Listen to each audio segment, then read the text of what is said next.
What if I told you there's a man in Parliament who's allegedly earning more than the president to the tune of 4.9 million rand a year? That's roughly 1.5 million rand more than the president himself. His salary allegedly jumped from 2.6 million to 4.4 million rand in just 6 months and now sits at 4.9 million rand. But the story gets hotter. Public Protector Kholeka Gcaleka has recused herself from investigating him, reportedly because they are in a romantic relationship. The man at the center of it all is Parliament Secretary Xolile George. The DA is demanding answers over his explosive salary hike. This raises major questions about accountability, transparency and governance in South Africa's parliament. Today we'll focus on the salary increase of Parliament Secretary Xolile George, a recent complaint from the DA, and why the Public Protector has recused herself from investigating him due to perceived conflict of interest. Have you ever wondered how much top parliamentary officials really earn? Do you think their pay rises are always justified? And what happens when oversight bodies step aside? We'll answer all of those questions today, so stick with me in this riveting episode of Daily Updates with Miss Media.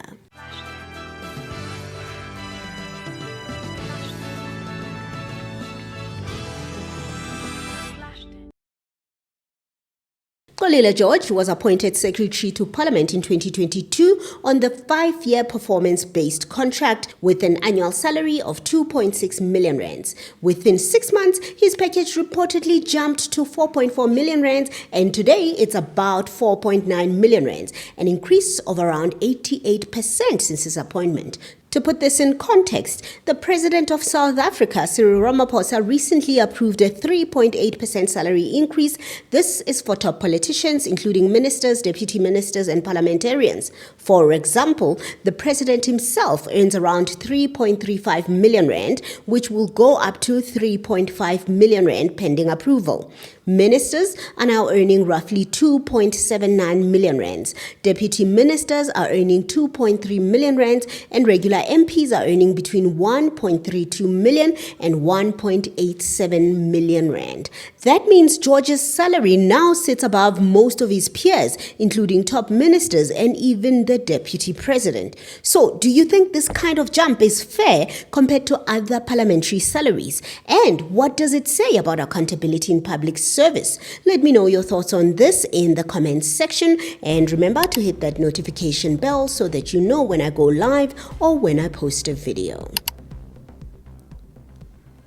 The DA has now lodged a formal complaint with the Public Protector and others. They questioned both the massive salary increase for George and alleged misappropriation of funds connected to the 2023 BRICS Summit held at Emperor's Palace. We laid the complaint because the Speaker and the NCOP Chair, Mr. Masondo, the then Speaker, Ms.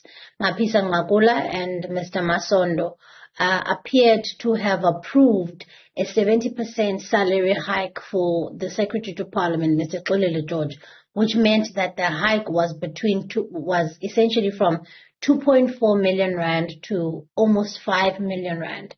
And this is despite the fact that they had presented to Parliament that the Secretary to Parliament would be earning no more than 2.6, as was advertised. And so our view was that, well, the Speaker at the time misled Parliament. And so I laid the complaint with the Powers and Privileges Committee to make the case that she has misled Parliament in terms of the National Assembly, and so did the NCOP Chair, Mr. Masondo.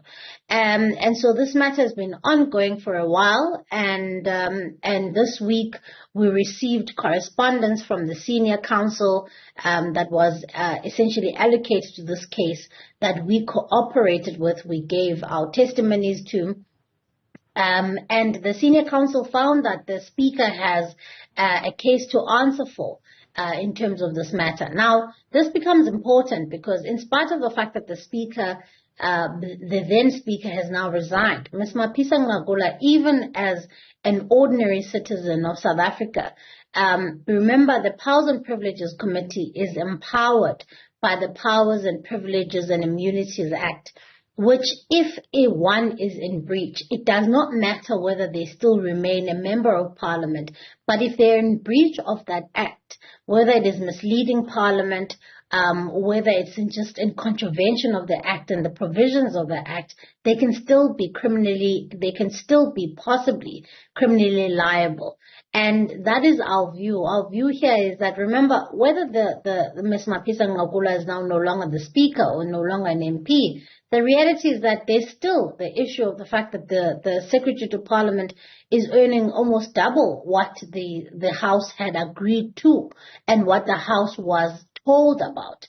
And so that needs to be rectified, or at the very least, we need to be alerted to how that decision was arrived to and what happens now. And so that's why we're not letting this matter go. And we're saying that the committee must still pursue the matter. The committee, unfortunately, this week had decided that it is not the appropriate forum and that it should go to another committee.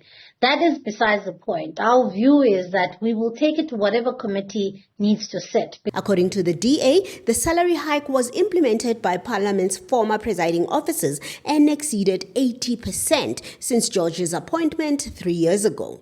In response, Public Protector Kholeka Gcaleka disclosed a perceived conflict of interest and recused herself from the investigation. She wrote that she had informed the Chief Operations Officer and the Head of Legal Services in her office about the potential conflict, ensuring that a fair and unbiased investigation would proceed under the Deputy Public Protector, who is Advocate Dinkie Dube. So, do you think such a recusal protects the integrity of the investigation, or does it raise more questions? Let me know your thoughts on this in the comments section. Now, let's talk about where the perceived conflict of interest stems from. Well, it comes from reports that George and Gcaleka may be romantically involved. While Gcaleka has formally recused herself, some argue that George, as Parliament's accounting officer, should have disclosed any possible conflict, especially to Speaker Togo Didiza. Togo Didiza, on the other hand, has said she's leaving the matter to the Office of the Public Protector to handle.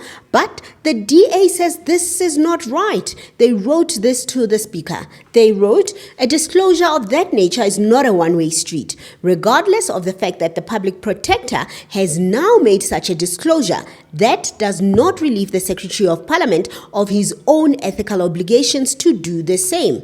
Indeed, it is not the duty of the Public Protector to resolve possible conflicts of interest in a branch of government to which she does not belong, nor on behalf of a parliamentary functionary who does not report to her." Letters from the DA point out that even though the Public Protector has disclosed the conflict, the ethical obligation lies with George to declare any possible conflicts to ensure transparency. In other words, oversight works in both directions, not just top officials supervising others, but also declaring their own possible conflicts. So, what do you think? How transparent should top officials be about their personal and professional relationships? Would you trust an investigation in this context?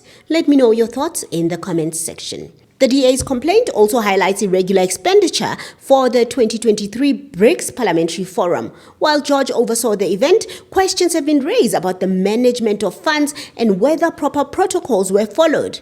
Though no formal findings have yet been made, the combination of massive salary increases and alleged financial mismanagement has fueled public debate about Parliament's accountability. It's important to note that these allegations are not yet proven in court or by the Public Protector's Office, but they do raise speculation. So, would you like to see a full audit of parliamentary expenses made public? So, now that you know the Public Protector has declared her perceived conflict of interest, do you think this investigation will be done thoroughly? And do you think if something that is wrong is found, there will be consequences? Let me know your thoughts on this in the comments section. For today, that's it. If you enjoyed this breakdown, please do make sure to share the video with as many people as you can. And thank you for watching. I'll see you next time.